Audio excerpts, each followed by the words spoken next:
Izinkan saya sekarang bicara 3 hal terkait pemilu. 4 hari terakhir saya istirahat sehingga banyak sekali wartawan kontak bagaimana saya dan mau apa. Saudara ini, saya mau apa? Apapun hasil dari Pilpres ini, saya akan terus berjuang untuk demokrasi dan keadilan. Jalan perjuangan untuk demokrasi dan keadilan bukan hanya pemilu. Pemilu hanya salah satu ekspresi demokrasi. Saya pernah tak di jabatan apapun pada tahun 2014 sampai 2016, tetapi tetap produktif berjuang dalam demokrasi dan penegakan hukum. Gerakan civil society dan kampus-kampus adalah sumber gerakan demokrasi dan perubahan dari otoritarianisme menuju demokrasi.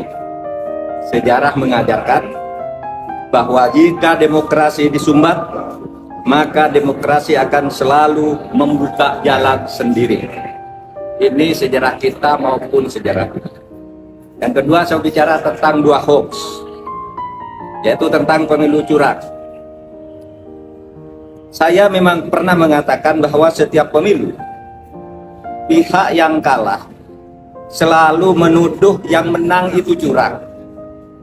Saya katakan itu pada beberapa kesempatan, yaitu saat KPU periode Hasyim Asy'ari dibentuk. Datang ke tempat saya diberitahu bahwa awas, nanti ada gugatan bahwa pemilu ini curang. Begitu juga saya pidato itu secara terbuka saat pembentukan TV pemilu di Trans TV pada awal tahun 2023. Jadi saya katakan bahwa setiap pemilu yang kalah itu selalu menuduh curang. Itu sudah saya katakan di awal 2023. Tepatnya sebelum tahapan pemilu dimulai. Tapi jangan diartikan bahwa penggugat selalu kalah. Sebab memang sering terjadi kecurangan terbukti itu secara sah dan meyakinkan. Ketika saya menjadi ketua MK pernah memutus pembatalan hasil pemilu dalam bentuk perintah pemilihan ulang maupun pembatalan penuh, sehingga yang menang dinyatakan disqualified dan yang kalah naik. Jadi bisa pemilu ulang.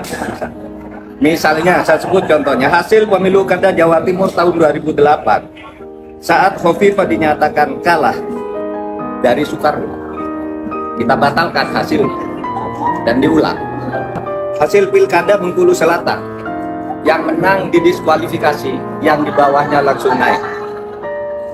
3, hasil Pilkada Kota Waringin Barat sama dengan Bengkulu Selatan, dan banyak lagi kasus di mana ada pemilihan ulang, terpisah, daerah tertentu, desa tertentu dan sebagainya.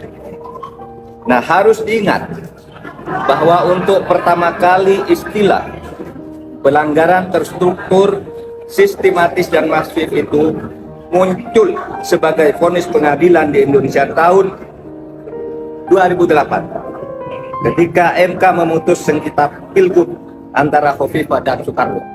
Saya waktu itu hakimnya. Dan setelah menjadi dasar, vonis-vonis lain untuk selanjutnya masuk secara resmi di dalam hukum pemilu kita. Jadi ini sudah menjadi jurisprudensi dan juga menjadi aturan di undang-undang, di peraturan KPU, di peraturan Bawaslu itu ada. Gitu. Pelanggaran terstruktur, sistematis dan masif itu. Jadi ini bukan hanya jurisprudensi sekali lagi, tetapi juga termasuk di dalam peraturan perundang-undangan, dan buktinya banyak pemilu itu dibatalkan, didiskualifikasi. Ya, saya nangani ratusan kasus tentang ini, banyak. Ada yang diulang beberapa ini, ada yang dihitung ulang dan sebagainya. Tergantung hakimnya punya bukti atau tidak, atau kalau sudah punya bukti, menerima bukti apa berani apa tidak. Berikutnya hoax lagi tentang hubungan saya dan Ganjar. ada viral di medsos bahwa saya tak kompak dan diisolasi dari Ganjar dan PDIP karena pada hari Rabu tanggal 14 Februari saya bilang sudah 4 hari saya tidak bertemu atau berkomunikasi dengan Ganjar. Padahal waktu itu ketika ditanya oleh wartawan Rabu pagi itu, kapan Pak terakhir ketemu Pak Ganjar? Saya bilang sudah 4 hari saya tidak berkomunikasi, tidak kontak. Kenapa? Karena sejak kampanye terakhir tanggal 10 Februari di Solo dan di Semarang saya langsung umroh. Jadi yang tidak berkomunikasi dong, bukan karena berpisah, karena tidak kompak dan sebagainya. Dan tanggal 13 baru pulang dan langsung ke Jogja. Kapan ketemunya? Untuk mencoblos. Jadi 4 hari tak ketemu itu karena umroh. Sebelum dan sesudah umroh sampai sekarang saya selalu berkomunikasi, bertemu maupun teleponan dengan Mas Ganjar. Itu yang terjadi.